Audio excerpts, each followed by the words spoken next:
Top quality और consistent performance के लिए सिर्फ सिल्वर पंप नाम याद रखना। ભીષણ આગનો મામલો સામે આવ્યો। છઠ્ઠા અને સાતમા માળે આગ લાગી ગઈ। આ હાઈ રાઇઝ સોસાયટી કે જ્યાં આગનો બનાવ બન્યો, ફાયર બ્રિગેડે ઘટનાસ્થળ પર પહોંચી આગ પર કાબુ મેળવ્યો છે।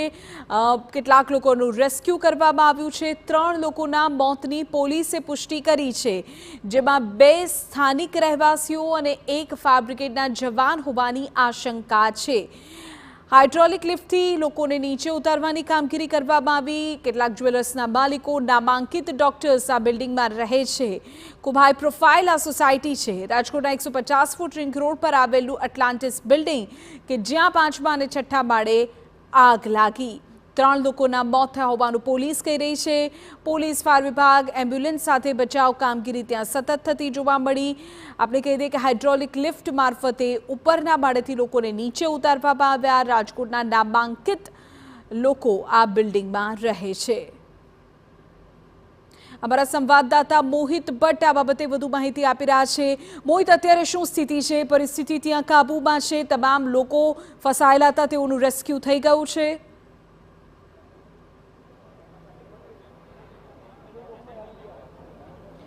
વિધિ, એક તરફ જે લોકો છે તે ધૂળેટી પર્વની ધામધૂમથી ઉજવણી કરી રહ્યા હતા। જે સોસાયટીમાં અત્યારે ઊભો છું કે જે આગનો બનાવ બન્યો છે, ત્યાં પણ લોકો મોજ શોખથી ગ્રાઉન્ડ ફ્લોર પર ધૂળેટી પર્વ છે તેની ઉજવણી કરી રહ્યા હતા। અને બીજી તરફ છઠ્ઠા માળે જે આગનો બનાવ બન્યો ને તેને કારણે જે આ ધૂળેટીનું પર્વ છે તે ક્યાંક માતમમાં છવાઈ ગયું તેવું અત્યારે સ્પષ્ટપણે લાગી રહ્યું છે।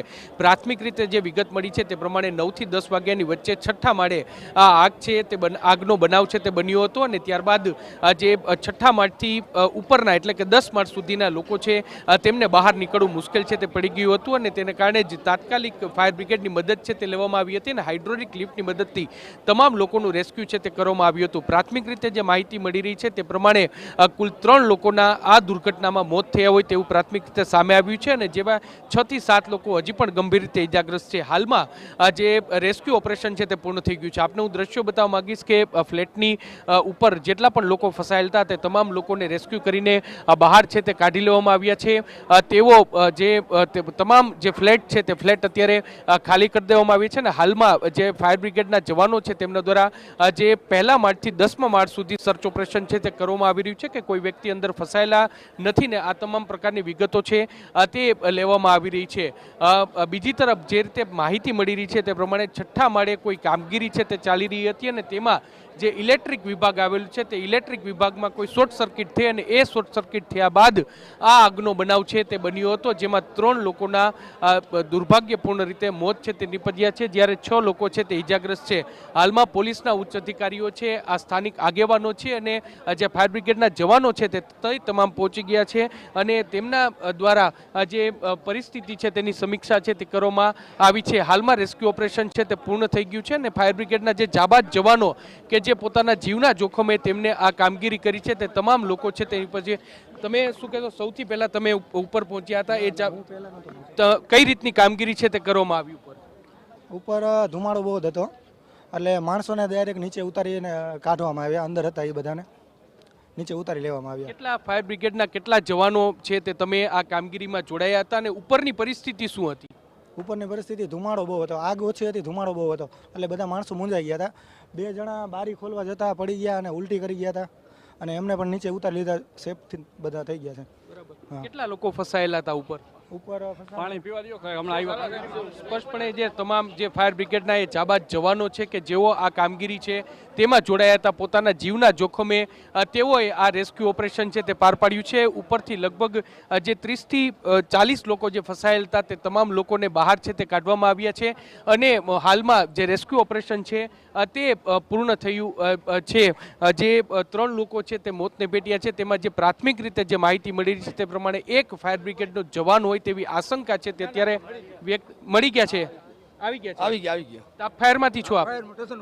સ્ટેશન ઓફિસર આપણી સર, શું આખી ઘટના સામે આવી છે અને શું વિગત છે? આખી ઘટનામાં એવું હતું કે જ્યારે પહેલો કોલ અમને કાલાવડ રોડની પહેલી ગાડીનો કોલ આપ્યો, પછી એ લોકો તાત્કાલિક અહીં પહોંચ્યા એટલે એ લોકોને એવું થયું કે ભાઈ ગાડીની જરૂર પડશે એટલે બીજો કોલ તાત્કાલિક કંટ્રોલે મોવડીને આપ્યો એટલે મોવડીથી તાત્કાલિક અમે બાઉજર લઈ અને તાત્કાલિક પહોંચ્યા એટલે અમે જોયું કે પરિસ્થિતિ બહુ ભયંકર છે એટલે તાત્કાલિક અમે હાઇડ્રોલિક પ્લેટફોર્મ મગાવ્યું અને 8 જણાને અમે રેસ્ક્યુ કરી ખંભા ઉપર બેસાડીને ઉતારી લીધા અને 3 જણા હતા એ ઉપર એમને ધુમાડામાં મૂંઝાઈ ગયા, ગભરાઈ ગયા, એને તાત્કાલિક નીચે ઉતારી લીધા છે અને તાબડતોબ કામગીરી અમારા ફાયરના જવાનો જીવના જોખમે બારીઓમાંથી કૂદી અને બારીઓ તોડી અને હાઇડ્રોલિક પ્લેટફોર્મની મદદથી બધાને સેફ ઉતારી લીધા છે. એક ફાયર બ્રિગેડના જવાન છે તે પણ ઇજાગ્રસ્ત થયો એવી વાત હતી, એવું કોઈ નહીં? નહીં, કાંઈ નથી, કોઈને નથી. એ ઉપર અમારા સાહેબો પોલીસ વાળા આવ્યા ને એને કંઈક બતાવવા ગયા હતા એટલે જડતા નતા, મોબાઈલ અહીં ગાડીમાં પડ્યો. એ સેફ છે, આવી ગયા.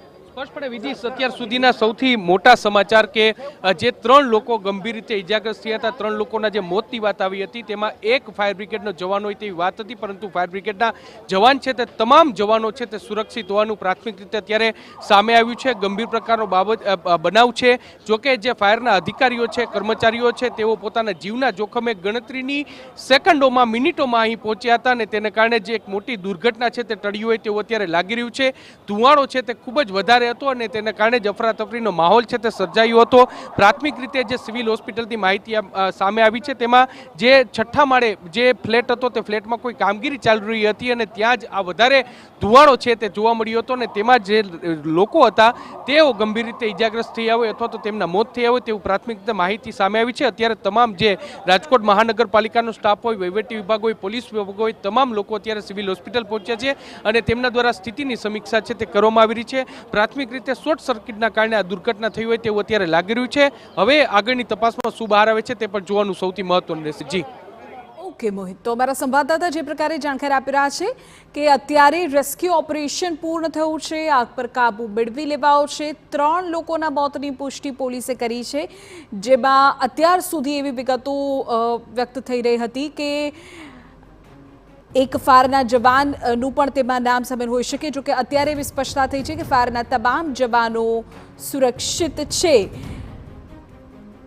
ઉલ્લેખનીય છે કે ધૂળેટીનો આ પર્વ લોકો રંગોના પર્વની ઉજવણી કરી રહ્યા હતા અને એ જ દરમિયાન એક ફ્લેટમાં કોઈ કામ ચાલી રહ્યું હતું અને ત્યાં શોર્ટ સર્કિટના કારણે આગ લાગી ગઈ.